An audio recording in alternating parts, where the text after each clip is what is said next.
Hey everybody, it's Leeroy from Leeroy Gaming, and in today's Warhammer 40k Rogue Trader video, we're going to be looking at all the projects that you can get on the secret Foulstone colony in Rogue Trader. Now, if for some reason your game doesn't look like this and you only have Janus, Dargonus, Kiava Gamma, and Vheabos 6, then you're going to want to check out my video on how to unlock the secret Foulstone colony.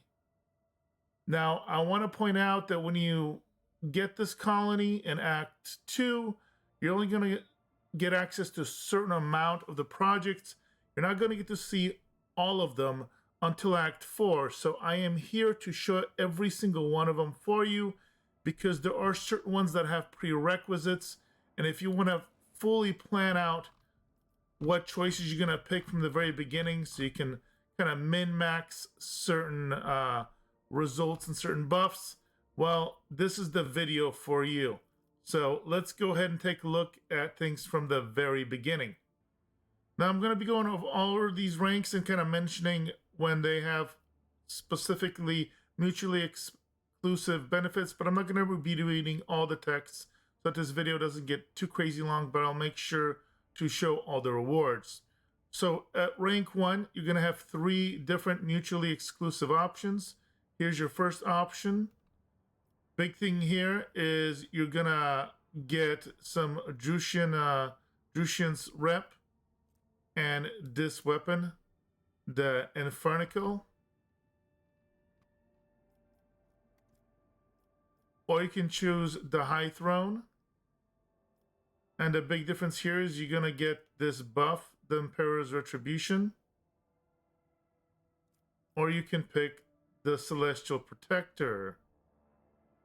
And here you're going to be getting the buff Shields of Faith. And this is 30% to the Prow Shield sector of your Void ship. Then on rank 2, you're going to have some more options. So this one only requires you to have a profit factor of 20 or higher. Dirty Bureaucracy requires a pretty high reputation Drusians. It unlocks a specific contract and also buffs your profit even further. Indulgence for sale. Again, no requirements on this and gets you some reputation and profit. And then you're going to have some mutually exclusive options again.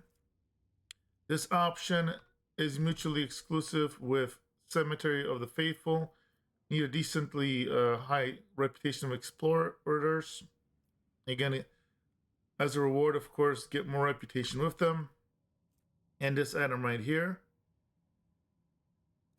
Or you can get Cemetery of the Faithful. Again, you need a pretty high reputation with Drusians. What's nice, you're going to get complacency +1 for all colonies, more reputation, and this buff that will give the flagship an extra 5% bonus to evasion.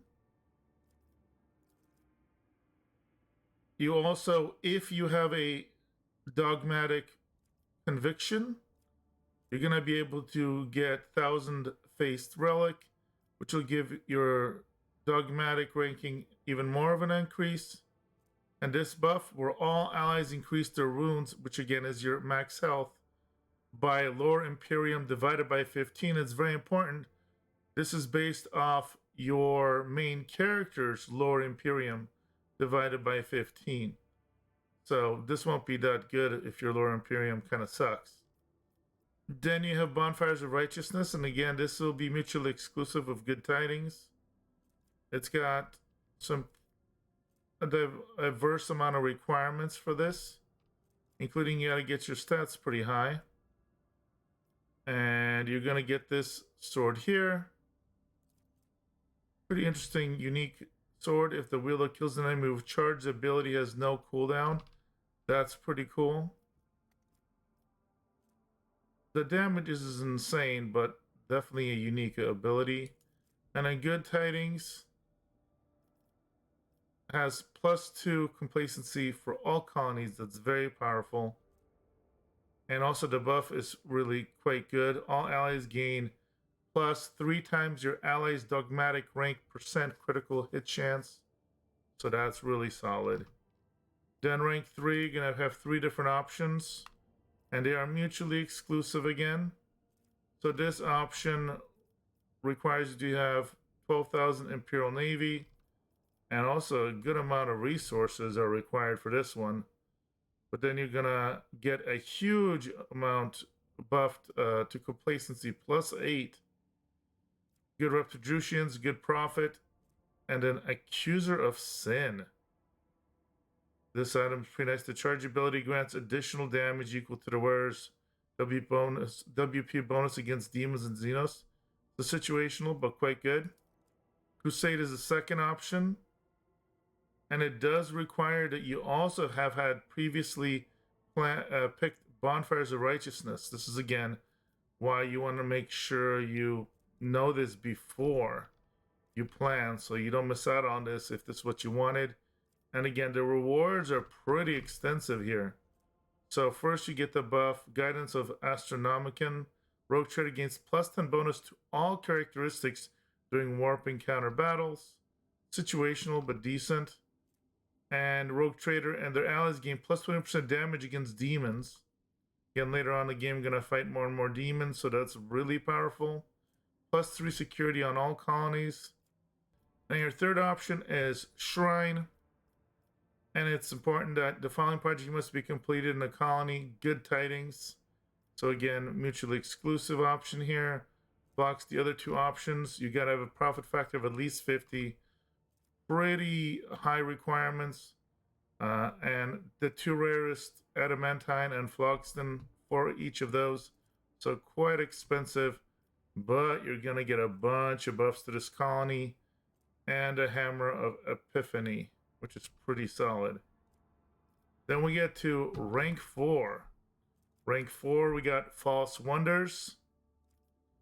And again, requires that you've completed Footsteps, Crusade, or Shrine. And just extra people and profit factor. Ain't nothing wrong with that. Missionaries, again, requires at least one of those 3 to be created. Some extra requirements here. Security and complacency.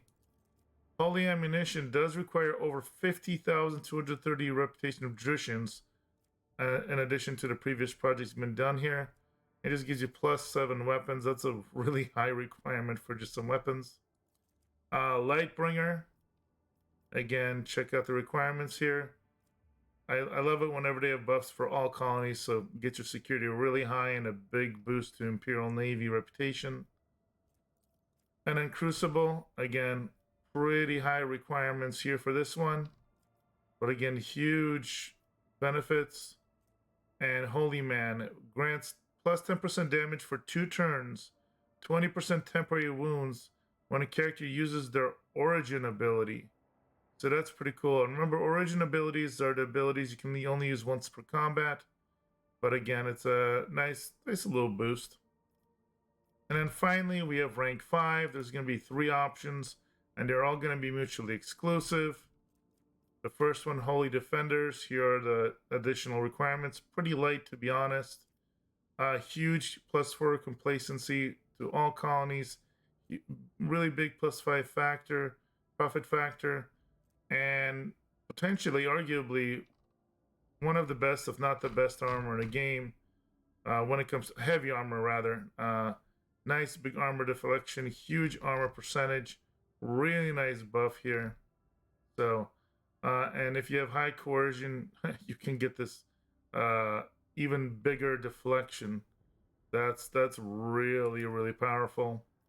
So I don't know how you don't pick this one. I guess if you don't use heavy armor, potentially. Sacred Comet, again, quite stringent requirements as far as resources, but by the time you get to tier 5, you probably have a good amount of them. Security +4 all colonies, which is nice. All non-Xenos allies gain +5 bonus to all their characteristics and skills. +5 across the board, pretty solid. Or you can reliquary. Again, this one has actually, I would say, the least severe of the requirements. It does require that you have had picked Crucible previously. That's this one right over here. And you get nice profit factor and righteous charge. Now this is a really good two-handed hammer. Just want to point out just really high damage, armor penetration, and a very unique ability here. All collision caused by the Thunder's Hammer pushing attack deals plus 300% more damage, and all targets hit by this Thunder Hammer must pass an agility resistance test with plus 10 bonus or fall prone. So very, very good hammer. And I also have, you get to choose between that and probably the best heavy armor in the game. So that's everything you need to know about the colony projects for Foulstone. Do note, if you want to see my video on all the projects for the other 4 main colonies, you'll be able to see that linked at the end of the video, so make sure to check that out.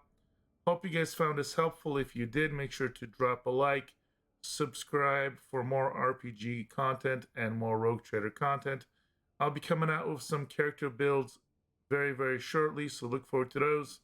And make sure to drop your comments and let me know what other kind of videos for Rogue Trader you'd like to see in the near future. Thank you for all the support, guys, and I'll see you in the next video.